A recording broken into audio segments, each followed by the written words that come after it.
आपने ज़रूर सुना होगा, चाहे सच को छुपाने की जितनी कोशिशें की जाएँ, लेकिन वो सब नाकाम ही होती है। सच एक दिन सामने आके ही रहता है। तो आज की हमारी इस कहानी में भी ऐसा ही कुछ हुआ था। जिस सच को कई सौ सालों से छुपाने की कोशिश की जा रही थी, वो अचानक एक दिन ऐसे सामने आया कि महज़ मानो इसे आप एक कुदरत का करिश्मा कह लो या फिर एक भूता घटना। ये तो आपको इस कहानी को सुनने के बाद ही पता चलेगा। तो चलिए बढ़ते हैं हमारी इस कहानी की ओर। लेकिन इससे पहले अगर आपने अभी तक हॉरर टेक को सब्सक्राइब नहीं किया है तो कर लीजिए, ताकि आपको ऐसे नए नए और रोमांचक किस्से सुनने को मिलते रहें। चलिए बढ़ते हैं अब अपनी कहानी की ओर। ये घटना मेरे दोस्त के साथ तब घटी थी जब उसकी शहर से दूर एक गांव में नई नई नौकरी लगी थी। नौकरी काफ़ी दूर होने के कारण उसने फैसला किया कि अब वो उसी गांव में एक घर किराए पर ले लेगा। जब उसने घर की तलाश शुरू करी तो उसने शुरू में गांव वालों से पूछा, क्या मुझे कोई घर यहाँ पर रहने के लिए किराए पर मिलेगा। इस पर गांव वालों ने मुझे बताया, पूरे गांव में सिर्फ एक ही घर है जो तुम्हें किराए पर मिल सकता है।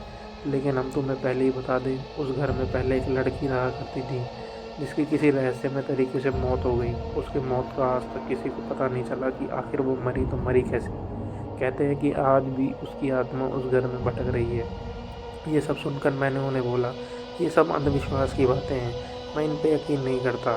आप मुझे सिर्फ उस घर के मकान मालिक का नंबर दे दीजिए, मैं उससे खुद बात कर लूँगा। इस पर एक आदमी ने मुझे उस मकान मालिक का नंबर दे दिया। जब मैंने उस नंबर पर फ़ोन करके उस घर को किराए पर लेने की बात करी, मानो वो मकान मालिक इतना खुश हुआ जैसे वो घर कई सालों बाद किराए पर चढ़ रहा हो। उस मकान मालिक ने मुझे कहा, आप उस घर के पास जल्दी से आ जाइए, मैं आपको डायरेक्ट वहीं पर ही मिलूँगा। मैं जैसे ही उस घर के पास पहुंचा, उस घर का मकान मालिक पहले से ही वहाँ मौजूद था। उसने वहाँ मुझे बुलाया और कहा, ये लीजिए घर की चाबी, ये घर आज से आपका है, आप यहाँ रहिए।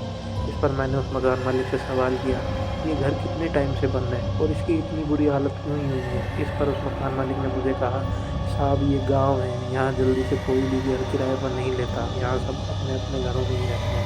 इस पर मैंने उस मकान मालिक को कहा, मुझे इन गाँव वालों ने कुछ इस घर के बारे में बताया है।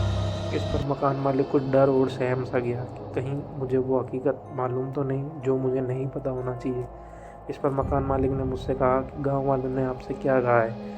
मैंने उसे सारी बात बता दी कि गांव वालों ने मुझे कहा, यहाँ एक लड़की रहा करती थी जिसका भूत आज भी यहाँ घूम रहा है। इस पर मकान मालिक ने मुझे कहा, साहब आप भी इन सब बातों में विश्वास करते हैं। आजकल ये सब नहीं होता, गांव वाले तो सिर्फ अंधविश्वास फैलाना जानते हैं। इस पर मैंने उस मकान मालिक की बात मान ली, क्योंकि मैं भी कहीं ना कहीं इन सब बातों में विश्वास नहीं रखता था। और चुपचाप घर के अंदर चला गया बिना कोई सवाल किए। मैंने उस घर में की साफ़ सफाई की ताकि मैं वहाँ रह सकूँ। साफ़ सफाई करने के बाद मैं इतना थक गया कि मैं सो गया। मेरी नींद जब शाम को खुली तो मैं छत पर कुछ देर के लिए टहलने के लिए चला गया। मुझे वहाँ एक कमरा दिखाई दिया जिस पर एक लॉक लगा हुआ था। मैंने घर की सारी चाबियाँ ली और उस लॉक को खोलने की कोशिश करी, लेकिन वो लॉक नहीं खुला। कुछ देर जब मैं उसे खोलने के प्रयास से थक गया, मैंने फैसला किया कि मैं अब नीचे चला जाता हूँ। मैं अब कल सुबह ही सोचूंगा इसका क्या करना है क्या नहीं करना। मैं नीचे आ गया। मैं अपने बेड बिस्तर पर लेटा ही था कि मुझे उस कमरे में से ज़ोर ज़ोर से किसी के चिल्लाने की आवाज़ आई, जिसे सुनकर मैं तो डर ही गया था। अब मैंने फैसला कर लिया कि अब मैं देख कर रहूँगा कि आखिर इस कमरे में ऐसा क्या है और किस चीज़ों की आवाज़ आ रही है। मैंने एक पत्थर उठाया, छत पर गया और उस ताले को तोड़ दिया।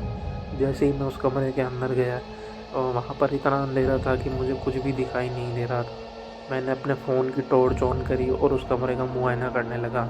वहाँ एक लेडीज़ का सामान रखा हुआ था, कुछ कपड़े, गहने, फ़ोटो, पेंटिंग्स, जिन्हें देख मैं समझ गया ये उसी लड़की का कमरा है जिसकी आत्मा भटकती है। मैं सामान अभी देख ही रहा था कि ज़ोर से वो गेट बंद हो गया। मैं जैसे ही गेट के पास गया, उसे खोलने की कोशिश करी, वो गेट अब नहीं खुल रहा था।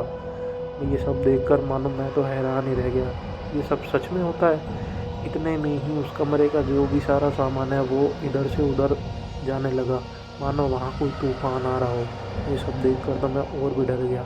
कुछ ही देर बाद एक आवाज़ मुझे सुनाई दी, अब मैं तुम्हें भी उसी तरह मारूंगी जिस तरह मुझे इस रूम में मारा गया था। पर मैंने जवाब दिया, मैंने तुम्हारा क्या बिगाड़ा है, मैं तो सिर्फ इस घर में किराए पर रहता हूँ। शायद हो सकता है मैं तुम्हारी कोई मदद करूँ, तुम मुझे छोड़ दो।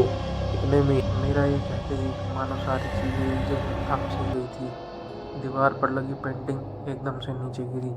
मानो वो आत्मा मुझे कोई इशारा कर रही हो। मैंने जैसे ही जाके उस पेंटिंग के पीछे देखा, मुझे वहाँ एक मोबाइल मिला। मैंने जैसे ही उस मोबाइल को खोला, उसमें एक वीडियो थी जिसमें उस लड़की के हत्यारे उसकी हत्या कर रहे थे। मैंने वो वीडियो देखा और कहा, तुम मुझे यहाँ से जाने दो, शायद मैं तुम्हारी कोई मदद कर पाऊँ, मैं तुम्हें इंसाफ दिला पाऊँ। मेरा ये कहते के साथ ही उस कमरे के दरवाजे अपने आप ही खुल गए। मैं तुरंत बाहर निकला और जाकर पुलिस वालों को सारी घटना बताई और वो वीडियो भी दिखाई। पुलिस वालों ने उन हत्यारों की तलाश की और उस लड़की को इंसाफ दिलाया। उस दिन के बाद मेरा तो इन सब चीज़ों पे विश्वास बन गया, लेकिन उस लड़की की आत्मा ने फिर कभी किसी को परेशान नहीं किया। मानो अपने हत्यारों को सज़ा दिलाने के बाद उसे भी मुक्ति मिल गई है। तो दोस्तों, कैसी लगी आपको हमारी ये कहानी, हमें कमेंट में ज़रूर बताइएगा।